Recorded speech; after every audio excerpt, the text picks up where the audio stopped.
I give a shout out to the stock pickers that had the best stocks this week.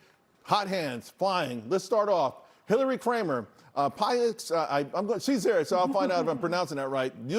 Up 48%. Ivana Dalevska, Coherent, up 28%. Chris McMahon, Microsoft, up 28%. Chris Versace, Adobe was up big time. Rob Luna, I know you're watching. American Well, up 39%. Hillary again with Shopify. Mark Malik, 35% on Palantir. Dave Mazza was here yesterday. He says AAOI, it's crushing it today. Oh, and Rebecca Walzer was here yesterday. 12% already on SpaceX. That's today. It was up about 7 points yesterday. And a special shout out to Brian White, Twilio. This goes back a year, but he told us to hold on to it. You're only up 100%. All right, so here's the thing. The stock market is the greatest money-making machine in history. You don't ever want to miss it. You don't ever want to get caught on the sidelines. You have to find a way to take advantage. And my next guest, she brings you a lot of winners. I want to bring in Hilary Kramer, Greentech Research, investment analyst, portfolio manager. And let's start with earnings season. It's been absolutely phenomenal. It's led the market higher. And the big question again is, how long, how much can this keep going? Well, earnings really are the driver, and we're seeing breadth, which is what's most important. 493 S&P 500 stocks on average brought earnings increase of 12%. Those are real statistics. The market's breadth is great. Companies across the board are doing well, Charles. So now here's the problem, right? Particularly this year, recently, lots of exogenous events, have developments, whether it's the Iran conflict, now question marks about the Fed. And then also the midterm elections are coming up. Typically the market trades down and then it trades up. Are you concerned about these exogenous events? And how should investors deal with them when they do impact the market? They're scary, of course, but hold steady. Keep the course and remember that the reputation of the American stock market and our companies is the most stellar, and the money flows into us. Exogenous events don't bring us down. And if you want to think even about midterm elections, once those elections are over, and then there's some security and understanding about who's going to be sitting where in Washington, all is just going to be back to the races again. By the way, folks, every single time we've dipped into the midterms, every single time the market's rebounded after it, every single time. That's right. Let's talk about this. So you were on, last time you were on, 2 times back, I forgot to bring up this. One of the viewers like, hey, listen, I'm getting hammered in this thing. Now, timing is pretty good. It's from 142 to 177, just like that in the blink of an eye. But what do you say to folks who are down in AVAV? AeroVironment, look, drones are where it's at. They have also switched over to not just being a drone manufacturer, but all of the software that runs the drones, okay? So not just the switchblades, okay? They're everything now. I love AVAV. It is going to come through. Kratos. There's another name. You're reiterating this. It's in the same space, same kind of rebound here, 44 to 60 bucks. But it's been in a downtrend. I guess the earnings are really. Something propelled them this week.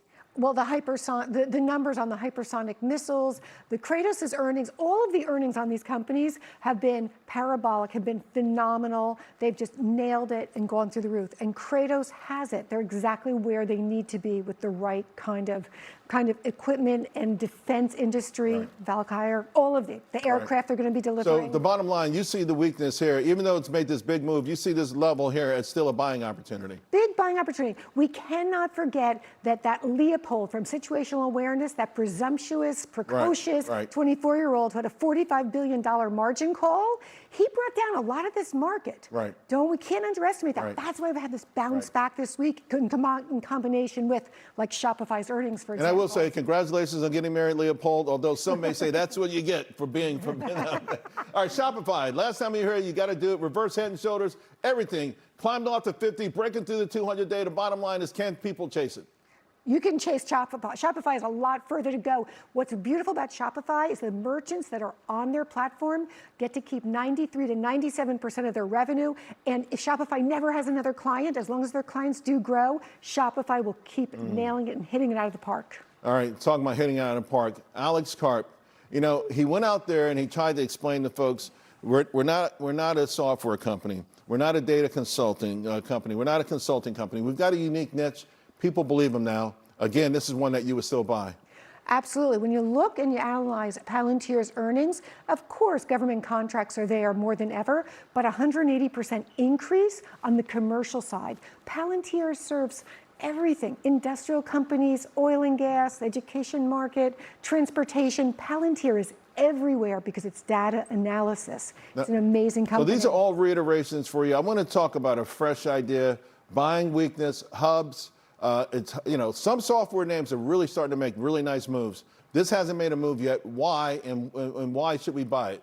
We will see HubSpot come back and come back strong because we're rotating back to these software companies. It's not just all about AI. They have a very specific position in the advertising market and bringing together on social media the sellers, the buyers. I see hubs like Trade Desk. Oh It's very similar to It's that. down 90%. The CEO bought $100 million worth of stock, 200%, 300% higher. I mean, this feels like maybe one of those niches that won't escape the clutches of AI. Oh, well, everyone's been drinking the AI glass of wine, right? And that just has everyone drunk, and they're just missing out. But HubSpot and all these companies, when they even have their next round of earnings, you'll see the stocks come back. And we are going to have a cycle with AI. AI can't stay continuously on that move that it's been on. Right, but with respect to the damage that it's done to some of these other companies and some of these sectors, you think it's in general overdone? It's totally overdone. Some can't make it back. That's sometimes the problem. But those that have the right product and have the right paradigm, they will recover and make you money. Before I let you go, we're breaking out. New highs beget new highs?